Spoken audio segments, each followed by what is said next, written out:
Le château de Chantilly et ses jardins, écrin rêvé et magnifié par la scène du festival. Ici, 4 musiciens de 3 générations différentes. Ils se sont récemment assemblés avec l'envie de partager leur passion commune pour le jazz. Le grand public n'est peut-être pas nécessairement au courant de ça. Le jazz est un peu au centre de toutes les musiques, puisque comme on improvise, on emprunte du vocabulaire un peu à tout. On improvise entre nous, ça crée beaucoup d'émotions et on est là pour partager cette émotion avec le public. Dans le public aussi, les générations se mêlent. Des habitués ou non des festivals de jazz.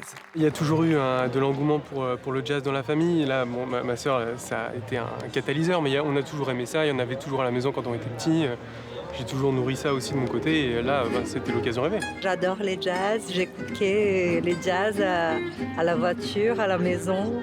Donc c'est super, il les cadre trop bien, c'est très beau. On est venu à la première édition là, il y a 3 ans, je pense, maintenant. Voilà. On a fréquenté 4-5 fois Marciac. Oui, on va dans des festivals de jazz. Oui. Pour la radio organisatrice du festival, pas d'autre choix qu'une programmation 100% jazz, de tous les styles. Mais il y a aussi un objectif à moyen terme, économique celui-ci, attirer les marques, les sponsors vers le jazz.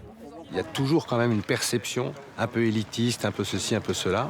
Et si on veut être capable de faire venir des marques, parce qu'on a besoin d'avoir des marques pour que l'économie du jazz croisse, et pour faire venir ces marques, on ne peut les faire venir que par l'événementiel, pas par le sponsoring d'une rubrique météo à la radio.